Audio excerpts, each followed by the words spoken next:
Bonjour, mon nom est Sébastien Simard. Je suis le psychologue spécialisé en oncologie de l'équipe. Pour vous faire la distinction entre un psychiatre et un psychologue. Un psychiatre, c'est un médecin qui se spécialise en santé mentale. Habituellement, c'est le médecin qui va faire les évaluations et qui va prescrire la médication. Le psychologue, c'est le spécialiste du comportement humain. En fait, ma cible à moi, c'est la réaction de l'être humain. Essentiellement, je travaille auprès de l'équipe. C'est-à-dire, je suis le spécialiste de référence de l'équipe interdisciplinaire. Je travaille étroitement en collaboration avec tous les membres de l'équipe, mais particulièrement avec les infirmières pivots. Vous vous demandez peut-être pourquoi on consulte un psychologue. En fait, il y a plusieurs raisons. Essentiellement, je vous dirais que c'est pour mieux s'adapter à la maladie.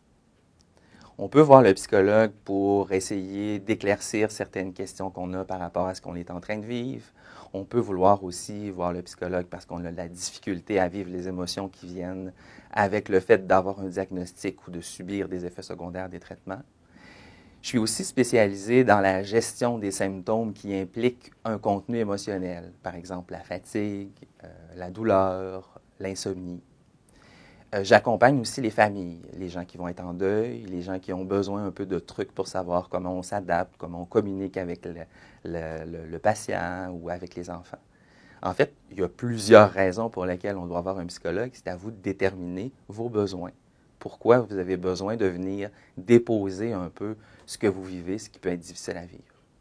Comme je suis impliqué dans toute la trajectoire des soins, c'est-à-dire du diagnostic jusqu'au suivi même de deuil, les gens peuvent me consulter à n'importe quel moment pendant la trajectoire, que ce soit le patient ou que ce soit un membre de sa famille. La façon de procéder, c'est d'exprimer votre besoin. Vous pouvez à n'importe quel moment parler à un professionnel de l'équipe inter et de dire que vous avez besoin ou que vous avez le goût de rencontrer le psychologue. Sinon, il peut arriver que pendant vos soins, vous rencontriez une infirmière ou un médecin et qui vous suggère de rencontrer le psychologue. À ce moment-là, il y aura une référence qui sera faite et une première rencontre sera planifiée. Habituellement, mes rencontres durent à peu près 50 minutes. Dans un lieu assez intime, vous voyez un peu mon bureau ici, on prend le temps d'établir des objectifs. Mon travail à moi, c'est un travail de collaboration. Moi, je suis spécialiste dans mon domaine, mais vous, vous êtes spécialiste dans votre vie. Ce qu'on doit établir ensemble, c'est les objectifs à lesquels on va travailler. On peut faire une rencontre comme plusieurs rencontres. On va le déterminer ensemble. Voilà à peu près comment je fonctionne. Comment on se prépare pour rencontrer un psychologue? C'est assez simple, il faut arriver avec le plus d'ouverture possible.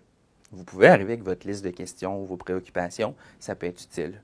Sinon, ça demande tout simplement d'être présent là, à ce moment-là. Qu'est-ce que j'aime dans mon travail, puis pourquoi je fais un pareil travail? En fait, j'adore le travail d'équipe, c'est ce qu'on fait. On est une belle équipe. Mais encore plus important, c'est que j'aime la rencontre avec les gens.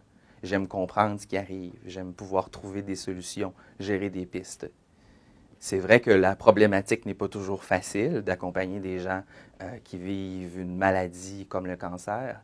Par contre, c'est des rencontres précieuses où chacun apporte un angle différent. Donc, c'est la possibilité de vivre une parcelle de plusieurs vies en même temps. C'est ça que j'aime de mon métier.